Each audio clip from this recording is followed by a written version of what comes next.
on the plane in Spain. So it feels like to me that I took the quote-unquote spiritual knowledge so far that all of a sudden I hit a wall. And it's like, oh, you also have to conquer your personal power. Well, not conquer, but align with. Right. And in doing that, it's taken me down this pretty dark journey. Such as? For Well, example? for example, the shame. So Yes. exploring shame, understanding shame. Yes. What's So that you can let go of it, yes? Yes, but what I'm having a challenging time with now is Yes. I see it everywhere. It's like, it Of feels course. like I feel everyone's shame. When you explore something, you see it everywhere because you're on that frequency of exploration. But so what? You're learning about it. How can you not see something if you're going to learn about it? So it's okay to have an experience where you feel so out of alignment and you almost don't even see the people you love the way you want to. Yes, it's okay if you're using it for a positive learning experience. So as long as you are not allowing yourself to get stuck in it, so to speak, by worrying about the fact that you're having the experience, you'll use it in a positive way instead of a negative one. So how would you imagine I could unstuck myself? I just told you. You understand that you're doing it for a positive learning experience. And then you'll have an overview of it rather than feeling immersed in it. You'll become more neutral as an observer of it without necessarily having to take on the qualities that you're observing. Unless you want to do it to whatever degree you need to, just to understand what the experience is like. But you'll still understand that that's why you're doing it. It won't be something that you're unconscious of doing. It'll be something you're conscious of doing for a reason. And therefore you'll remain relatively neutral or objective in the exploration. You won't get caught up in it. Okay. So you have to look at it that way. I feel that I do see it that way, but it still seems very scary to me. Then you're not looking at it that way. But again, you can understand it's all right to be scared if you understand that it's a temporary experience for learning. Let me give you an analogy. Okay. Do you like roller coasters? Yes. Are you temporarily scared when you're riding them? Yes. But the ride is over at one point, isn't it? Yes. Did you have fun being scared for a while? Yes. Then you're on a different roller coaster, that's all. You're on the shame coaster. I just can't imagine what type of person I'm going to... That is the issue. You can't imagine it, but you can. You just need to let yourself imagine how it could be used differently and what you could learn from it in a positive way. So when you say, I can't imagine it, you're stating that as if it's a fact. It's not a fact. It's an opinion. It's a belief. It's a perspective. It's not a fact that you can't imagine how it could be something that you could learn something positive from. You can. What But about... you are not believing that you can. I think for me, it's being able to see the person I'll be when I come out of it. I feel like I'll be... what would allow you to do that? What kind of perspective would you have to adopt that would allow you to have the kind of perspective that would work for you when you come out of it? Use your imagination right now. Okay, ask the question again. Thank you. Wait, can you ask it again so I can give you the answer? Can you use your imagination to imagine what it would look like and what it would feel like to come out of it with the lesson learned and then move on? Can you imagine seeing yourself do that? Yes, I would imagine I would be more like you. There you go. Then why don't you just be more like me? And then you'll be able to do it. All you have to do is imagine the version of yourself and see that version of yourself doing it, and then do what she does. Behave as she behaves. Think as she thinks. Feel as she feels. And you will be her.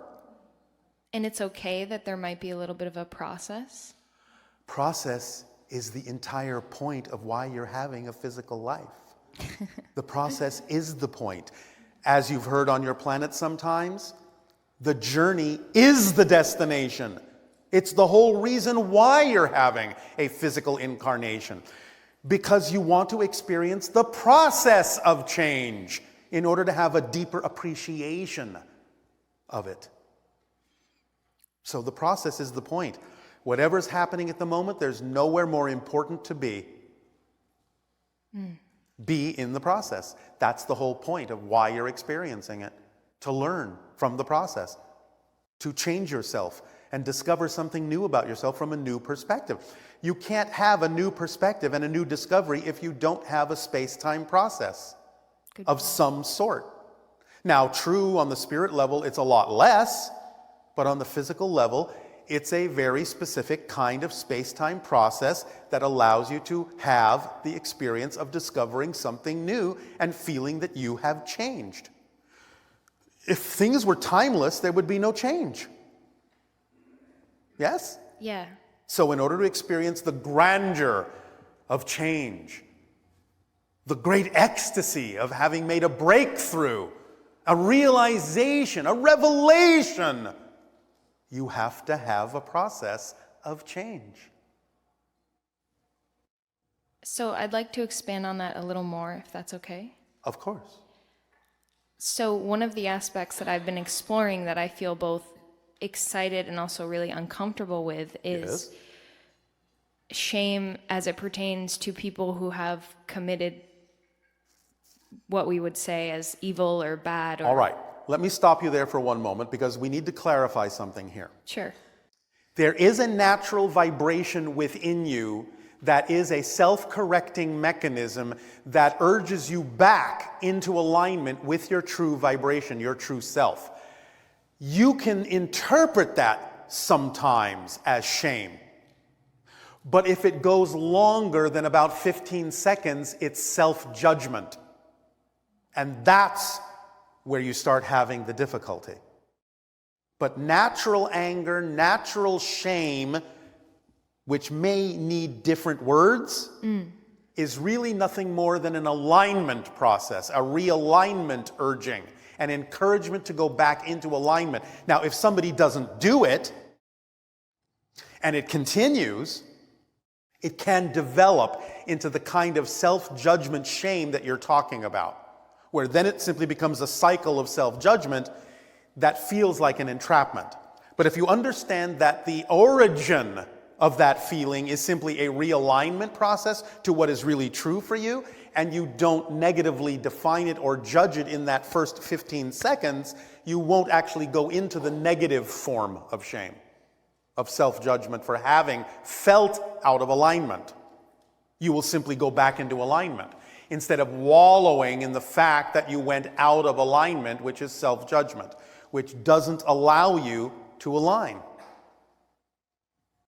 Does that help? Yes, it's synchronistic because I wanted to ask you about perfectionism. Well, you're perfect as you are right now. In the next moment, you will be a different kind of perfect. But whatever you are right now is a perfect version of what you are. So you can't be a more perfect version of what you are right now. When you change, you will be a different version.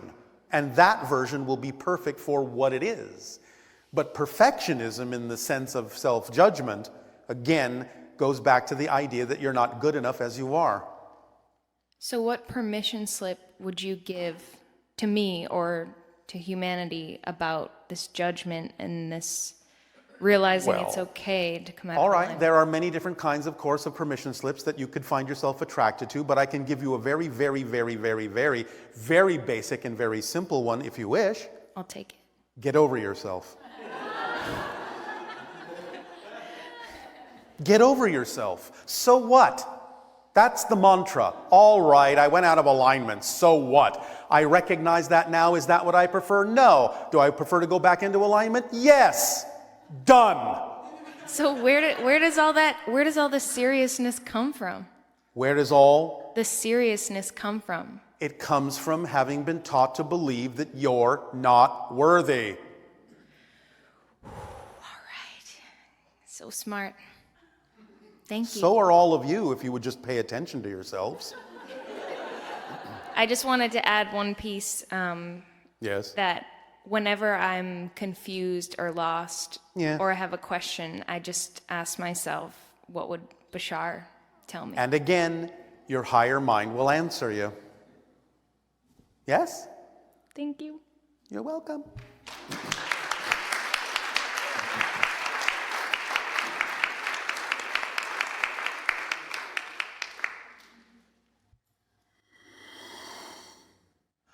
Hello, Bashar. Andrew, you good day. How are you today? Perfect, and you? Everything is good? Sans I have a few rien. questions relating to Joshua, the Christian call it Jesus. You mentioned that it was Joshua, artificial insemination. You mentioned that it was made through Mary with artificial insemination. That's the way it was Of a created. type, but not in the way that your technology exists. Well, I have no idea how to do that anyway. So, my question is related because I was asking you before which alien actually did that, and you said that you couldn't tell. And I still can't. You still okay? Now there is. If I go back, you know, you have the story of Moses. You know, Yes. who went on top of the bush with flames and all that. Was the same aliens doing talking to him? Was it the same people that created what was created that became, you know, the Torah and then the Christianity, the Bible, and all that? Is it the same people? Yes. So, question: how do they feel about the result of the experiment?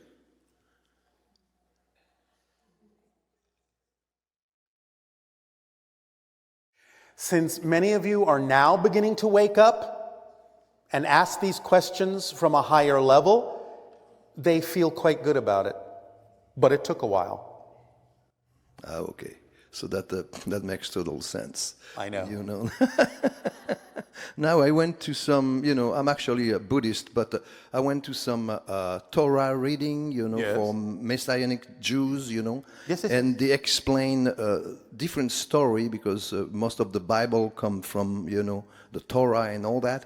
And they have things talking about the fallen angel that you mentioned were the Anunnaki.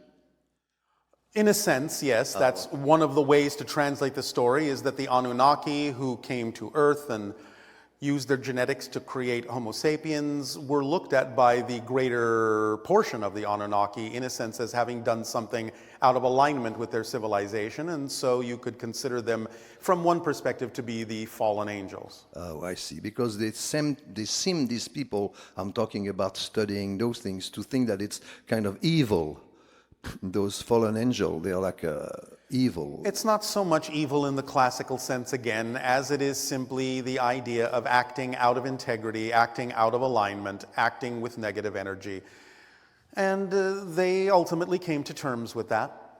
Oh, I see. So it's just like the same thing. Then people who create the whole system, they finally, it's getting better. So they think it's going to work the right way, ultimately. In a sense, yes. I'll let you get away with that explanation. Yeah, trying to make it that I understand it. That's what it is. All right. You know, I have a personal question. Yes. Going, it seemed to be very reacting a lot more to feelings that I was before.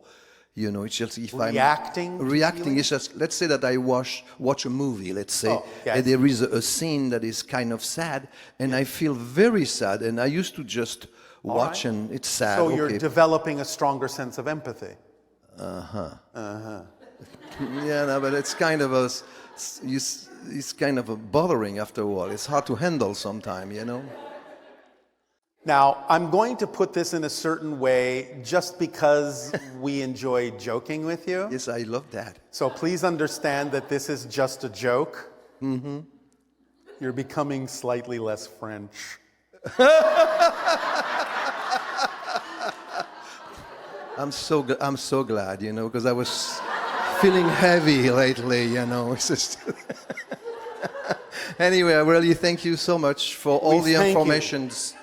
Okay. And thank you for allowing us to tease you a bit. Oh yeah, I always like the way you tease. You know, All so right. I always love it. So you're the best. Bye-bye. Au revoir.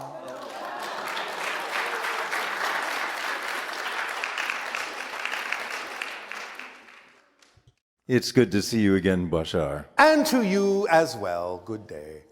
Yes, I have several questions, and I'm not sure which to answer first, but one thing that occurred to me just as I was sitting before I came up here, other than the ones I wrote down, was a personal thing about my memory of being part of Atlantis Yes. and a scientist there.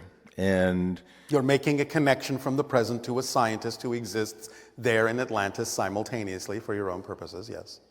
It's not you as a person. right, It may be the same oversoul that you're an extension of, and that being is an extension of. And from the oversoul level, you could say, those are my lives. But from the human individual level, you've never been that person, they will never be you. okay. But you're making that connection. So how does it serve you to have that connection? What are you learning by having that connection? Well, I'm doing science now. I am a scientist All today. right. So you're drawing from that person's experience. Yes. To guide you in doing science in the way that would work best for this age of transformation on Earth? Yes. All right. And so, in doing what I'm doing now, we have crystals that we've created that enhance life force. All right. And, That are permission slips that allow someone with the belief system to enhance their own life force. well, yes, but we've done thousands of experiments with plants. Yes. And the plants grow better, healthier Yes. with certain crystal forms. Yes, but the plants also know what it is you're attempting to do and will agree with your belief systems and show you the reflection of that. They know what they're doing. Well, yes, but we have done blind studies too. It doesn't matter. You can't blind the higher mind. Thank you. So we also, I spoke to you before about the location parameter of things. Yes.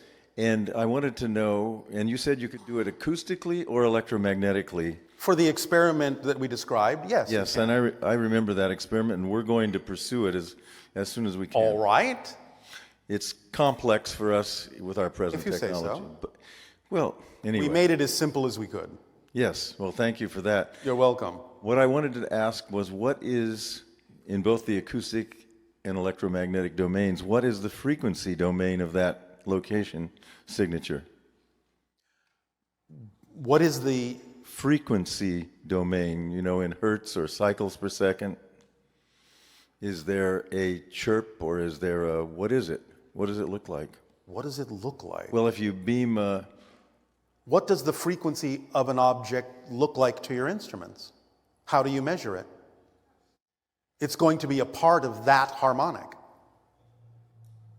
well, we tend to, I mean, you said you could ping it, you could even hit it with a little hammer. And you can record the sound. And then on one of your instruments, do you not see some kind of an output representation of the sound you recorded in frequency terms? Well, the frequency from the object may be completely different than Than what? Than what you have pinged it with, so to speak. But you're recording the vibration of the object you pinged, not the vibration of the pinger. That's right. You ping it and then you wait and listen. Yes? And so when you record the vibration of the object, do you not have some kind of an output representation that tells you the frequency? Well, yes, I've done some of that, but what I want to know is, which one am I looking for? What is the location Well, part that's why look you like? have to move the object, because you have to have an instrument sensitive enough to notice the difference between the vibration you recorded here and the vibration you recorded there. And when you see the difference, you'll have found the locational variable. That's the whole point of the experiment. I understand that part, but there's so many different vibrations that come It's a harmonic. that it's difficult to see what's Then you what. may need to make more sensitive instruments. Remember, we told this to all of you earlier on. Some of your instruments may not be sensitive enough. So you have to have more sensitive instruments and design those that can tell the difference between the vibration in one location and the vibration in another. Okay. Well, also carrying on from the crystal analogy, or the crystal question, Yes. What is it about a crystal that Rupert Sheldrake called it a morphogenic field, for example, around life forms and crystals and other Yes, well, things? it's a more orderly pattern of information. It's a code of information. Crystals are representative of the idea of a particular kind of order to the information. Okay. Does that make sense? Yeah, that's something I already knew. I just wanted All right, a well, little deeper understanding. deeper in what sense? Well, because the extension of the crystal into the space beyond its own structure, Yes. how does that manifest? That's what I'm getting at. Crystals, being the pure form that they are, well, I'm just going to use this word. You don't have to take it exactly literally in the way you understand this word, but crystals know, it's built into them to know that they actually exist everywhere at once in the holographic matrix. So they automatically have a path that can propagate that wave through what you call space, because it's actually propagating through multiple probable crystal forms that they know all exist at once. Does that make sense? That's very helpful, yes. All right. Yeah. Okay, the artifacts that the man Trevor in the earlier session today Yes. was talking about. Yes. We had some Russian scientists looking at actually where these were dug up in Mexico. Yes. And they've carbon dated them at up to 15,000 years old. Yes. And we were They speculating. carbon dated the material that was stuck in them. Right, the glue or the adhesive that held The organic parts- material. Right, the organic Yes. material.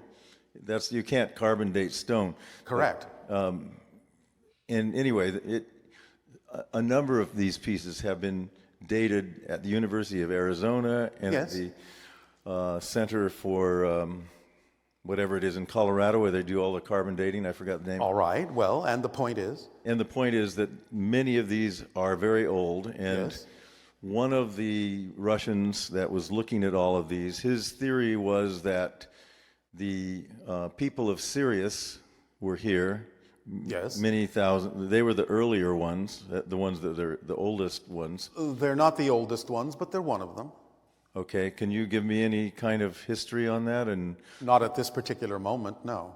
his thought was that these stones were actually inscribed by the extraterrestrials. Some of them were inscribed by humans under the guidance of those beings, and some of them were inscribed by humans later. Okay. And what was the purpose of these stones? To understand the idea of resonant permission slips. Okay. For the purpose of doing what? Of allowing the humans to know that they could always be in conscious contact with those beings by vibrating in accordance to the permission slip stones, by matching the frequency of those stones. Similar to your SSonic contact crystals, Similar to that idea. which I'm wearing one, by the way. All right. So yes, a different version of that idea. Okay. It taps into the frequency of the Sirius consciousness and other civilizations as well. And on these stones, there's a glyph language written, and you see Yes. the same symbols, and they vary on the older ones from the newer ones. And Yes. the oldest ones look similar to some that have been written on clavicle bones found in China. Yes. Well, the ETs got around. Yes. Yes. We will talk about what the symbols represent in a future transmission. One final question. Yes. In your physical form, Yes. are you compatible with the atmosphere of this planet? Yes. So you And could- you're compatible with our atmosphere, although we're a little more oxygen rich, so you might be a little dizzy until you acclimate. Okay. But as long as you shift to our dimension, you could walk on the surface of our planet and be just fine, and we can walk on the surface of your planet and be just fine as well. And the gravitational element is about the same? Our planet has slightly less gravity than yours, but we could it's jump not higher. something that's, yes, a little bit, but it's not something so different that it would be uncomfortable. And remember that we can adjust our vibrational component to equalize our gravitational quotient when walking on your planet, so it doesn't necessarily feel heavier to us. So is Essassani near Sirius? No, it's not even in your dimension of reality. It's in a parallel reality. If we were to overlap our reality with yours, our star system would be about 500 light years in the direction of the Orion constellation. Oh, interesting. Does that help? Yes, it's been a great pleasure speaking with you. And with you as well.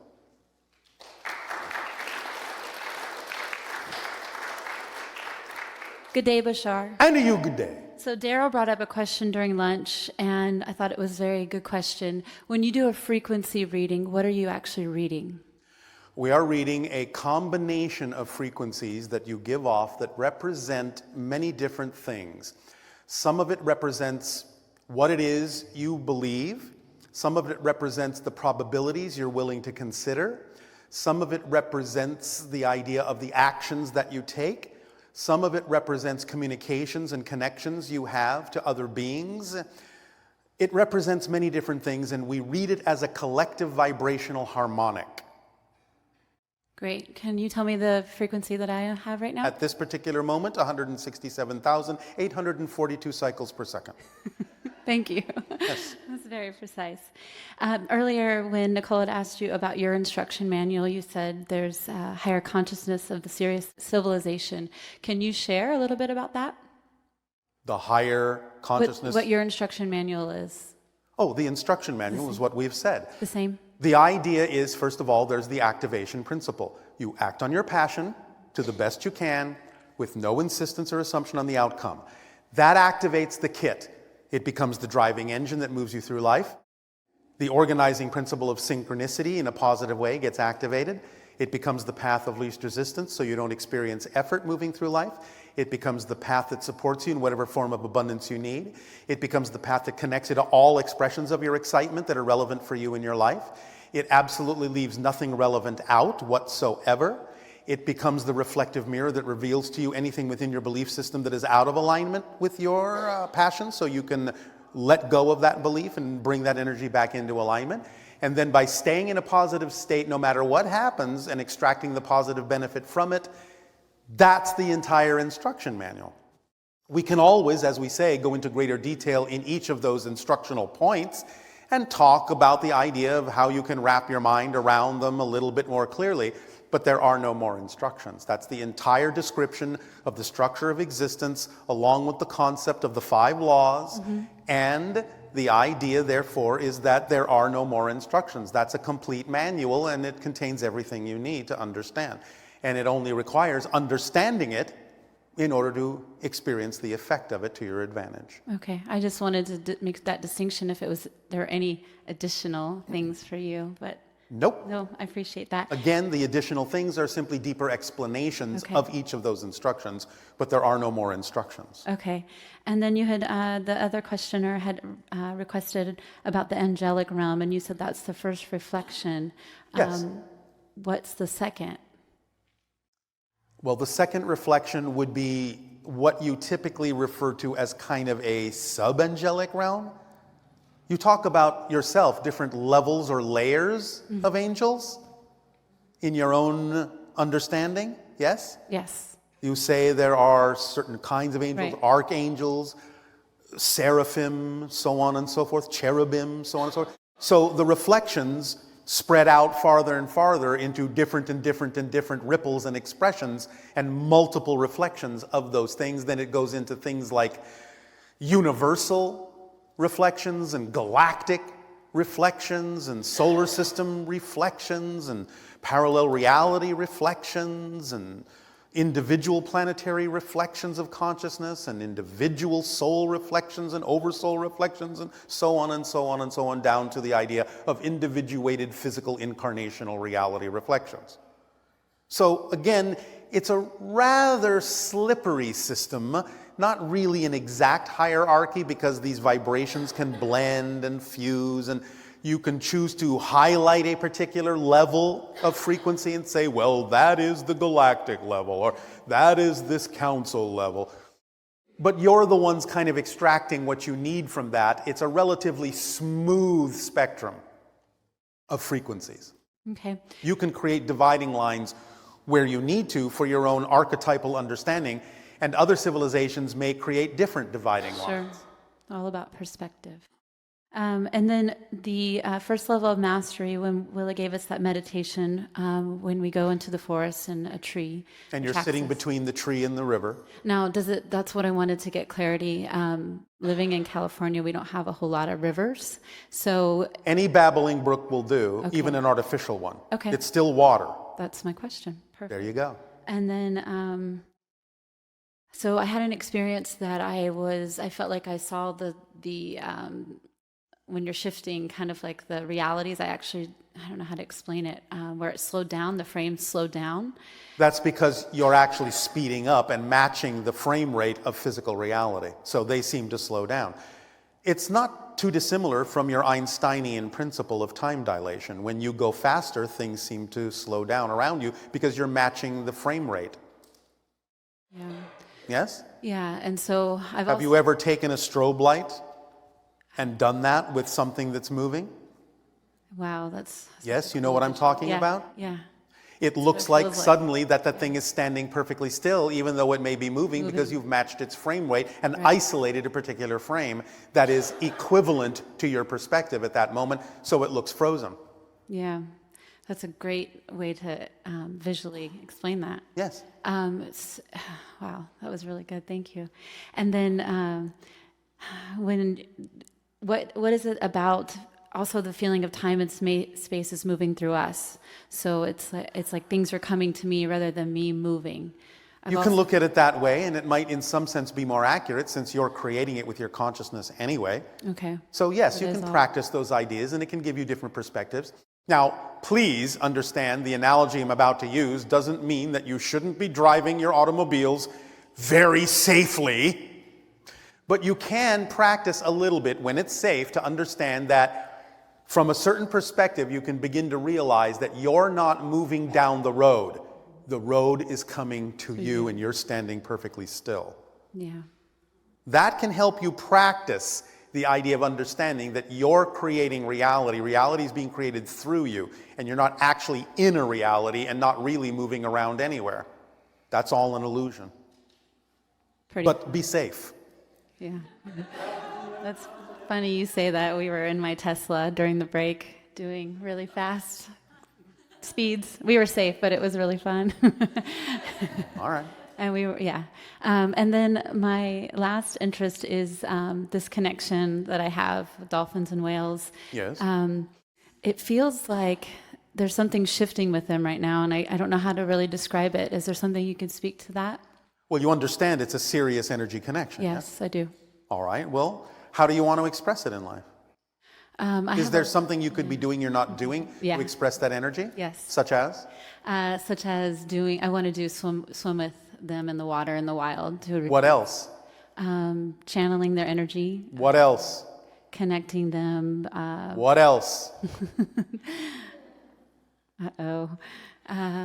Painting, sculpting. I know. All right. I know. Oh, I don't know why I have such resistance to it. I know. Why do I have such resistance to it if it's such a... You tell us.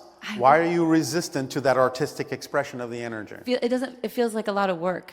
Oh, really? Yeah. I see. Well, then I guess because it's so much work, you will not be able to receive the amazing surprises that await you when you start doing it. Oh, poor me. Okay. I guess you'll just have to suffer. I know, that's so silly. Okay, I'll do it. I'm ready. Up to you. Okay. But I guarantee you, you will be astonished at what you see in those mirrors because that's what art is. Yeah. Yeah, that's so interesting. It'll awaken and open up a whole new reality to you. Okay. Does that not sound exciting enough? I guess a little. A It does. little. Thank All you. right, Yeah, it does a lot. Thank you, Bashar. I love you. You're welcome. Bye-bye.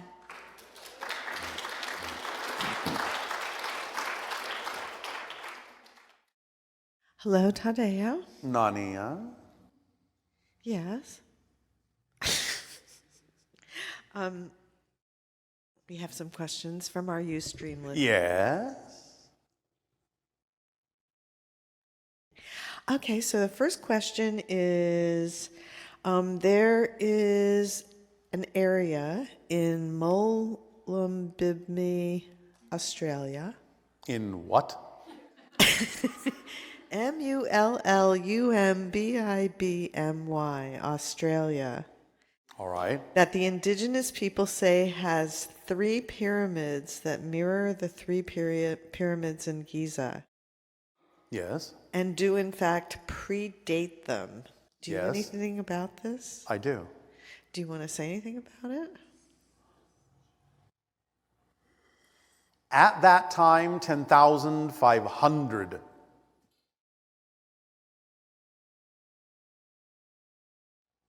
BC, as you say. Similar pyramids were set up around your planet in a variety of ways to maintain knowledge, to preserve knowledge, so that it would last through the asteroidal and cometary impact catastrophes that eradicated a lot of knowledge on your planet in cycles. So all the information that was preserved in time capsules that you call pyramids are available on every continent. Cool. Well, not always so cool in Australia, but yes. Now, this question is a completely different direction. Should Just I look preparing over you. here?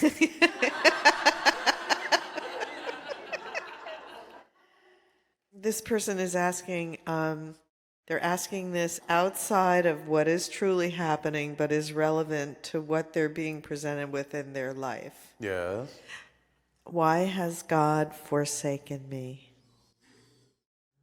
God has not forsaken you, but God has given you the opportunity to experience being forsaken, which means you haven't been forsaken, because if you were truly forsaken, you would have no experience at all. So the very fact that you can feel forsaken proves that you have not been forsaken, or you would have no experience to speak of. That's that paradox that Yes, you it talk is. about.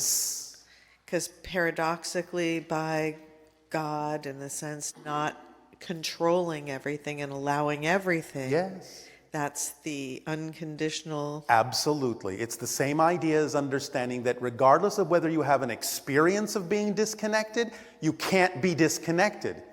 Therefore, the paradox is you are using your connection to source to create an experience that you're disconnected from source.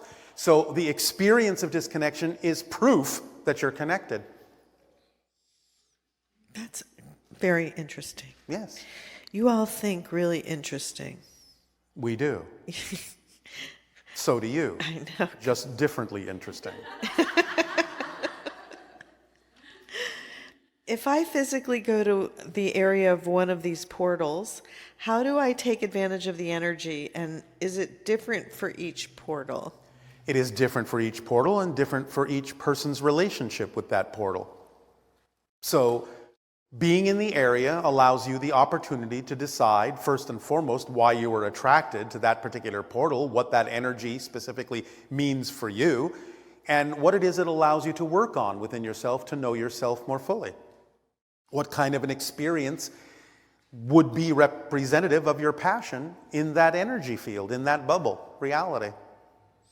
It's so interesting because it's all about really letting your intuition within yourself show you Yes. the way to connect with the energy that's being presented, Yes. and let it reveal to you through your own stories, your own Exactly. higher mind, what is relevant for you in Yes. that moment. In other words, approaching a portal may be easier to understand what's going on if you approach it more artistically than mentally.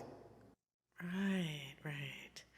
So you're playing with it, you're allowing your Yes. creative nature to interact with the situation and dream up whatever you want. Well, again, not what you want, but where your imagination takes you. Yeah, I guess what I meant was, what it reminded me of is being in Machu Picchu, and it's dusk, and walking through the ruins and feeling the other beings that are present Yes. at that time. Yes. And that's just the playful nature of the state that I was in, then allowed me to become aware of almost a game of hide and go seek that was happening. Yes. Another way to approach that idea in playing that game is to be in the portal, quiet yourself, calm yourself, and then in the silence ask, where am I now? Who am I now? And see what you get. You may find yourself shifting through a variety of shades of parallel realities by just asking those questions. Where am I now? Who am I now? See what happens. And similar to the process that Darryl goes through, where it's so second nature now for him to do that. Nature. First nature. Except he's him a lot of times. He is him a lot of times. I am me a lot of time. And together we are the third entity. I know. We are the overlap, the Vesica Pisces. the simulacrum. Yes. Yes.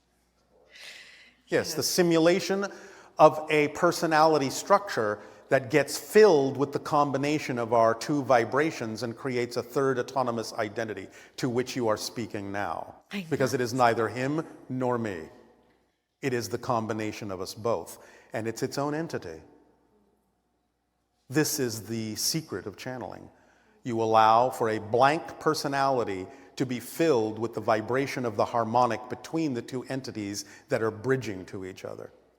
And through that third personality comes the translation and the communication.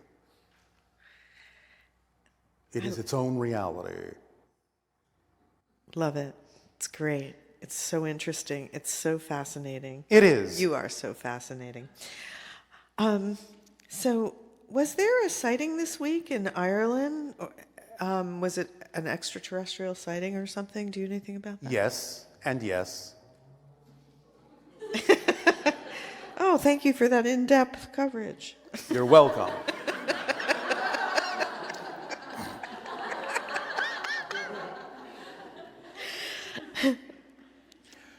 Yes. Oh, this was kind of an interesting one. Recently, I was in Sedona on Bell Rock, and as I was meditating, I called to my hybrid children.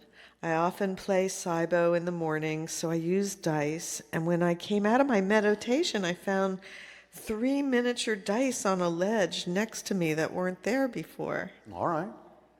I wanted to know who was behind that. Well, the person who created it, who experienced it, shifted themselves to another reality. So in other words, they simply shifted to a parallel reality where somebody was playing dice with them? They were playing dice. Right, because he was calling, or he or she was calling the hybrid children, I guess, and Yes. Well, yes, playing together. so 1 minute they're playing with their own dice, and then they come out of the state and there's 3 other dice. Because they formed a real parallel reality link and a bridge to what you call a future reality when the hybrid children will be in that area. Yes? Yes. Yes. Yes. Yes. And now we must roll the dice, for it is time for a short break in this transmission so that you can prepare for your holotope meditational experience to help crystallize the idea of interdimensional portals within your being in a different way. Please take a short break.